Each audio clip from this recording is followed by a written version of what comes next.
We're rolling into week 1, and today we're looking at the Washington Commanders and getting a good look at Bill Croskey-Merritt, work through some drills, catch some balls, and everything else. I got some clips from today, some from a practice a couple days ago, and then also I'm going to loop in some training camp so we can get a good view of old Bill. But before we dig in, you need to click that subscribe button right now. We're looking at practice clips all the time, what your players are doing behind the scenes, those rookies who are climbing the depth chart, like old Bill right here, and those guys coming back from injuries. That's going to be huge in season. Click that button. Stop missing out. We're going to be talking some fantasy football also today, so you may want to pay attention to this.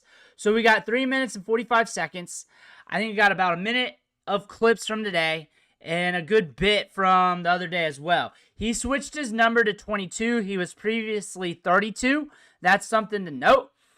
And we are watching him because it is very, very interesting where he's going to be at on the depth chart come game day. He could be the RB1.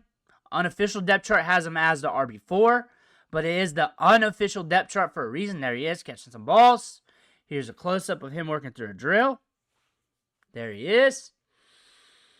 Here's all the running backs together. There he is right there. There's the spin. Looking solid.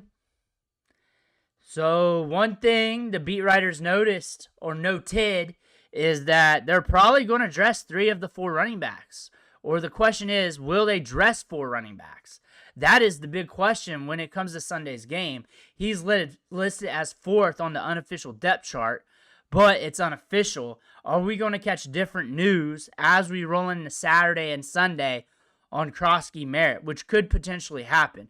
On top of that, we've been watching him all off season long, especially in preseason, and it looks like he's been climbing the depth chart the whole time. Looks like he's been the dude, and it looks like he's the running back that has been ascending. Chris Rodriguez has been looking solid, though, and they could make it a committee. They could just share the backfield. It could be Austin Eckler getting a lot of the workload, more than expected. What are you expecting from this backfield? What I said about Croskey-Merritt in fantasy football is that if you got him free, round 16 off the waiver wire, last few rounds, no matter what happens, there's no risk there. He could not touch the ball at all this season, and you're not even going to think twice about it. You're just going to swap him out. However, last few days, week or so, his price in fantasy football increased dramatically. Really depends on where you're drafting. There's some leagues where you saw the charts and he's going like round 4-ish, 5-ish. Underdog ADP, he's got him at round 8 right now. Earlier this offseason, when you're looking at Underdog ADP, he wasn't getting drafted. Like right at the start of training camp. Was not getting drafted. And next thing you know, he's going in the 18th round. Week and a half later, 17th round. Then it was the 16th round. And he kept going up like almost a round a week. And then Brian Robinson got traded.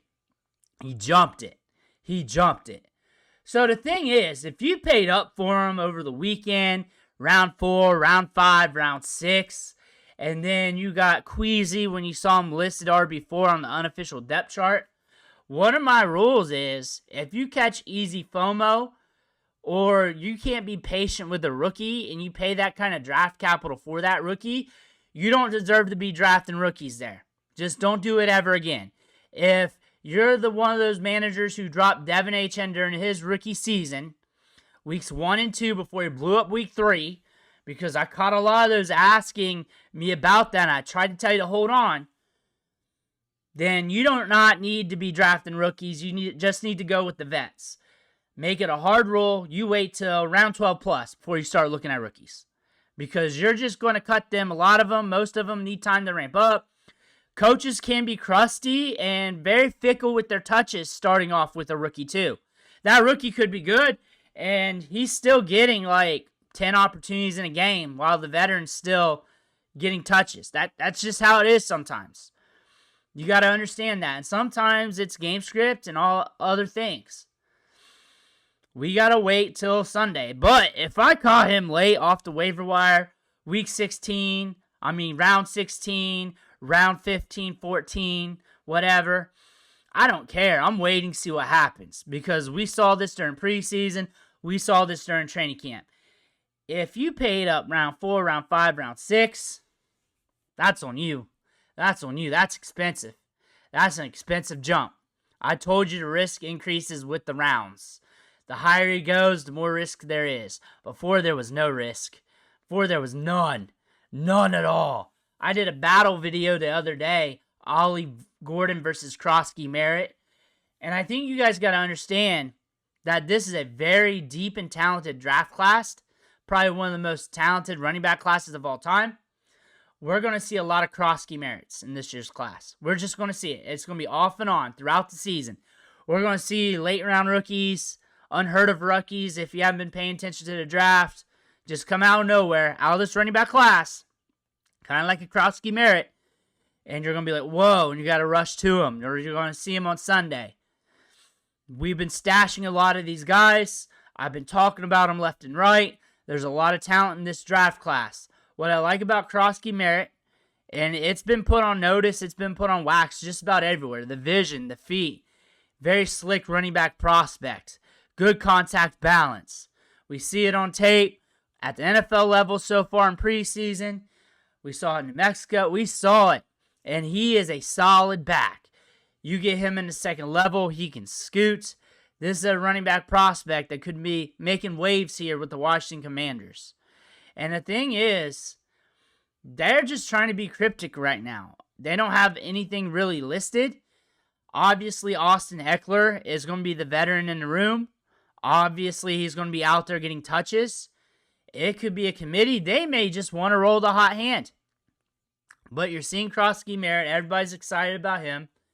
If you come out here after week 1 and you're out completely, if it doesn't go your way in your fantasy leagues, even though you're probably not starting him, I don't know what to tell you, because this is a situation that you're waiting on still. You're just hoping he gets on the field a little bit, flashes some moves, and then we have something to build off of. Honestly, he could do more. He could do more, but I'm talking bare minimum. That's what you're hoping for. If you get that and you're still dropping, I don't know. You shouldn't be looking at rookies in your redraft league. That was what I said about him. That's what I said about him. I said that about every rookie, especially when the price is high. Caleb Johnson, RJ Harvey, Trevion Henderson. And I said, hey, every round he increases in ADP, the higher you draft them, the more risk there is. If you can't hold on, if you can't be patient, you can't see it through, if you catch FOMO, you think the sky's falling after 1 week or so, you don't deserve to be drafting those rookies. That's the thing about it. You stick with those veterans, you play it safe. I think he's got a lot of upside. I think he's a good back. We've been saying this for months, ever since we rolled out the rookie camp clips. But here it is, Jacory Croskey-Merritt. Week 1 of the NFL season. Are we starting? Are we the RB2? Are we the RB4?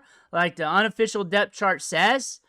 If you got him for free, you're cool with me. If you paid up, then you got snuffed because you did not get that discount. You didn't get that discount like we did. We got him at free prices. We got him for free in our league. So we're just seeing what happens. He could not take a whole snap. Like he may get one snap the whole season. We're like, we don't even feel it. We don't even feel it. We got in early on Jacory Croskey-Merritt. That's the thing about it. When a rookie rises in price right before your draft like that, the risk increases. And when we're talking them up, it's because we were talking about those older prices, and that price was going up by the day. The more that price goes up, the more risk there is. But again, the more you pay up for that rookie, the more patient you got to be because you paid up for that. And you have to know that going in that rookie might have some rookie situations headed their way, and rookies need time to ramp up. We've covered that a million times already this offseason. Jacory Croskey-Merritt, odds are he's going to be getting some good opportunities this year. It might be week 1. It could be week 10. It could be week 4. It could be 3. This is a good running back prospect. He's been solid. They've been talking him up.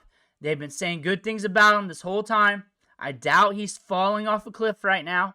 You just got to pay attention, watch the snaps, watch the touches. Let me know what you think in the comments below. I want to hear about that. Make sure to hit that subscribe button on the way out. One thing for watching. Catch you on the next video.